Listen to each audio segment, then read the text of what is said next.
Sveiki, aš Evaldas. Dirbu istorijos mokytoju, todėl labai domiuosi Lietuvos istorija. Daugiausia apie ją sužinau iš knygų. Beje, iki šiol dažnai pasvajodavau, kad būtų tiesiog nuostabu pačiam pamatyti originalius istorinėse knygose minimus šaltinius. Pasirodo, dabar tai įmanoma. Ir tam nereikia išeiti iš namų. Šiandien svetainėje www.epavaldas.lt galiu peržiūrėti ar prasisiųsti į savo kompiuterį įvairių istorinių rankraščių, dailės kūrinių, archyvinių dokumentų. Parodysiu ir jums, kaip galima internetu susipažinti su kelių amžių senumo dokumentais.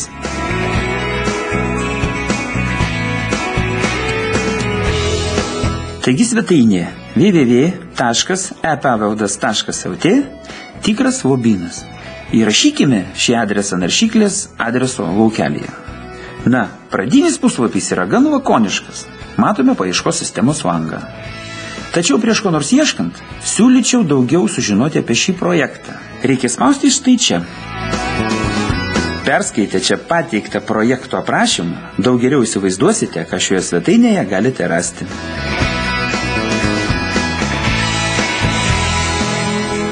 Norimam dokumentui rasti, naudokite paprastą arba išplėstinę paiešką. Visada pirmiausia pamatykite paprastą ir tik tada, kai jos rezultatai jūsų netenkina, naudokitės išplėstinę. Paprastą paiešką naudotis palyginti lengva. Visų pirma, reikia įrašyti autorių. Žinoma, ne visada pavyksta tiksliai prisiminti reikiamo autoriaus vardą ir pavardę. Tokiais atvejais gali labai praversti šis įrankis. Tarkim, prisimenu tik autoriaus vardą. Įrašau Motiejus ir spaudžiu ieškoti. Štai siūlymai. Aš turėjau omeny Motiejų Valančių. Taigi, prie šio vardo pažymiu varnelę ir spaudžiu perkelti į paiešką. Matote, mano pasirinktas autorius buvo automatiškai rašytas į paiešką. Na, čia dar įrašysiu ir reikšminį žodį – blaivybė.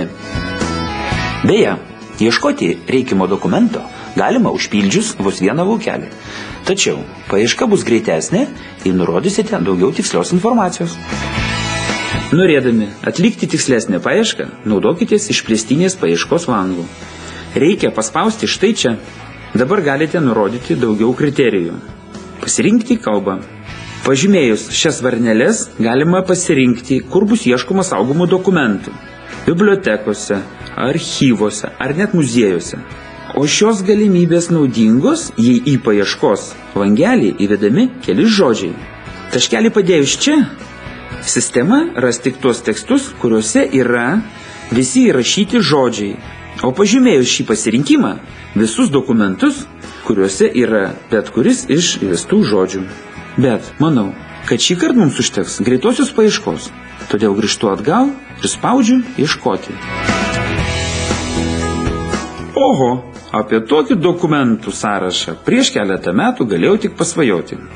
Matote, pagal nurodytus paieškos kriterijus, čia išrikiuoti visi su blaivybė susiję Motiejaus Valančiaus tekstai.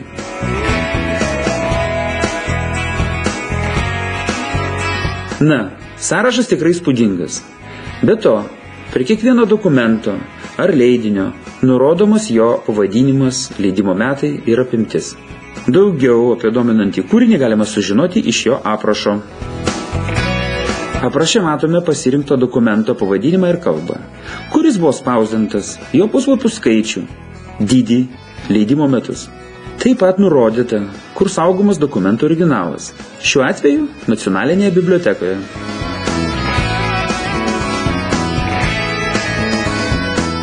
Na, laikas žvilgtelėti ir į patį dokumentą. Juk smalsu, tiesa? Tam spusteliu nuorodą vaizdas. Viskas, prieš akis visi 44 šio leidinio puslapiai. Kiek labiau nei titulinis lapas, mane domina pats tekstas.